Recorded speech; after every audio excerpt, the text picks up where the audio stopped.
माझा रोष हा कराड उत्तरचे आमदार माननीय मनोज घोरपडे यांच्यावरच आहे. कारण कराड उत्तरमध्ये तिकीट देण्याचा अधिकार पार्टीनं त्यांनाच दिलेला हे मला माहित नाही का ते आहेत का नाही हेही मला बोलायचं नाही. फक्त माझा प्रश्न काय की निष्ठावंतांना डावलं गेलं. आता हे तर जिवंतच दिसतंय सगळ्या अख्ख्या मतदारसंघामध्ये तिची जास्त चर्चा आहे या गोष्टीची. ही रामकृष्ण वेताळासारख्या म्हणजे ते तर राज्य संचालन समितीवर काम करतायत. निवडणुकीची राज्य संचालन समिती आहे त्याच्यामध्ये ते काम करतायत. अगदी मुलाखती घ्यायला सुद्धा हा माणूस रामकृष्ण वेताळ मुलाखत सुद्धा घ्यायला त्या ह्याच्यावर होता. काही फोटो त्यांची बघा त्यांच्या वेळेला आले होते.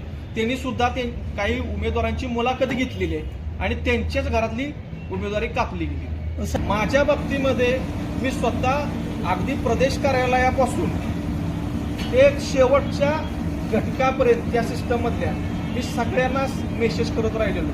मी सगळ्यांना सांगत आणि वरनं मला जो रिस्पॉन्स होता की नाही हे वकील साहेबांना तिकीट मिळालं पाहिजे. पण खालच्या सिस्टमनं निष्ठावंत कार्यकर्त्याचा बळीच घ्यायचा ठरवलेला आहे.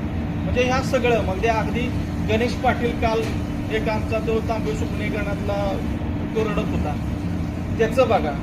इकडं रामकृष्ण वेताळ साहेबांचं तुम्हाला उदाहरण जिवंत आहे तेही बघा. म्हणजे हा जो आहे की नाही ह्याला जिम्मेदार कोण आहे तर जिम्मेदार ही पार्टी डिस्टर्बन्स आहे. आणि हा पार्टी डिस्टर्बन्स आहे ना हा पार्टीलाच कुठेतरी परत रिपे करावा लागेल. त्याला जबाबदार कुठला नेता असं तुमचा कराड उत्तरचा लोकप्रतिनिधी आहेत का जिल्हाध्यक्षांच्या उभी आहे?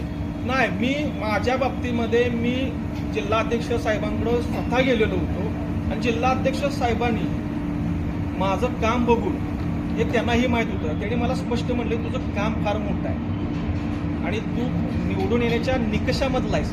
पण कराड उत्तरचे जे आमदार आहेत त्यांना सगळे अधिकार आहेत ते त्यांना भेटलं पाहिजे. मी त्यांनाही भेटलेलो आहे. म्हणजे याच्यामध्ये तुम्ही समजून जावा की अधिकार कुणाला आहे. मग तो